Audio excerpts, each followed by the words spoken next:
Obsessive compulsive. Hello. I suffer from obsessive compulsive disorder, which is an anxiety disorder in which people have unwanted and repeated thoughts, feelings, ideas, behaviors. In other words, my life is a systematic pattern. But yesterday, I experienced a flaw in my own system. I awoke that morning in my lakeside home, promptly at 6:45 a.m., as I do every morning. Before leaving my bedroom, I made sure to touch the doorknob 3 times. I have to. I need to. On my way downstairs, I made sure not to step on the second to last step. I never touch that step. Just can't. I made my usual breakfast of toast, scrambled eggs, and black coffee. I never eat anything else in the morning. It's just always those 3. Turning my iPad on, I make sure to check the local news headlines, like usual. But today, something was missing. I couldn't place my finger on it. Did I forget something? This strange feeling lingered in me all the way to my car. On my way out of the front door, I made certain to lock my door, then unlock it and lock it again. Driving to work, I couldn't help but feel like a part of me was missing. What did I miss? And how could I have possibly missed it? I hoped that feeling would surpass while I was at work that day. It didn't.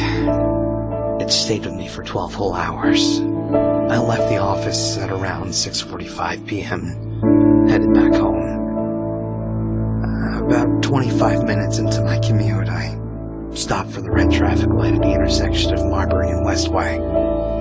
But as the light turned from red to green, I couldn't help but feel this strange sensation again. The only other person near me was the man driving behind me. He blared his horn for me to get going, but instead of accelerating, I just unrolled my window and motioned for him to go around me. He did. I just dreadfully sat there in my car, still stopped at the intersection. Something is seriously wrong. What am I missing here? I made sure to touch everything in my car, hoping it would spark my memory. I touched my dashboard, the leather seats, the emergency brake, and even the roof. It did nothing for me. My hands began to tremble as I slowly drove away. This isn't right. I don't like this. Arriving home, I pulled my '74 Mustang to the garage. I wash my car every weekday, never on weekends. They only wash the front of the car and the back, never the sides. No matter how dirty they get, I never wash the sides. I simply just can't. But something else seemed to be missing from my daily routine as I washed. No, not again. First the news, then the intersection, and now this. Finishing up with the car, I jogged out to the backyard. Only jog, never walk, never run. Opening the tool shed, I felt yet another thing missing from my pattern. I screamed, "This isn't right! This isn't right! This isn't right!" I stumbled out the shed and gazed out at the lake. It always seemed to calm me when my anxiety got out of control, but tonight, all I wanted to do was sleep. I needed to finish this day. The next morning, I woke up at 6:45 a.m., touched the doorknob 3 times, made sure not to step on the second to last step on my way to the kitchen. I prepared my toast, scrambled eggs, and black coffee. Turned on the iPad, found the local news. Missing.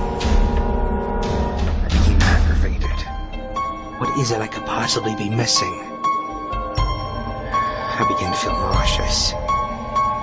Hurrying out the door in a vicious rage, I quickly locked the door, unlocked it, and locked it again. drove off to work. I tend to get a lot of work done when I'm upset, strangely.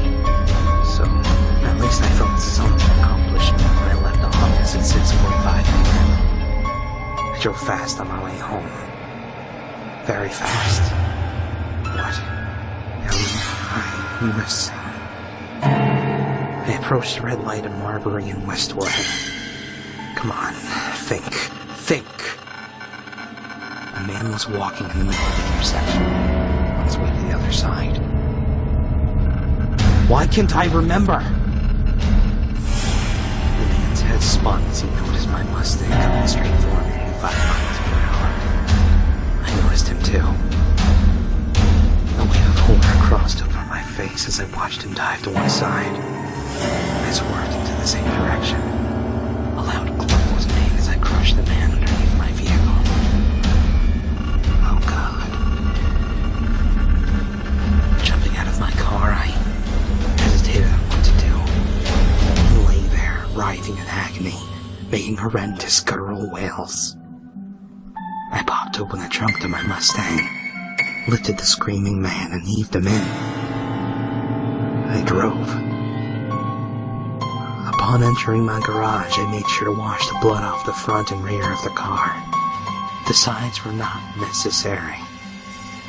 After dragging his broken body out to the backyard, I jogged to the shed. Inside were black garbage bags, cinder blocks, and a hacksaw. After dismembering the man, I was able to fit both the remains and a cinder block into the bag. Dropping him into the lake was all that was left to do. The following morning, I made sure to wake at 6:45 a.m. and touch my doorknob 3 times before skipping the second-to-last step on my way to the kitchen. While eating my toast, scrambled eggs, and black coffee, I browsed the local news on my iPad. The top headline: Hit-and-run serial killer strikes again. I smiled.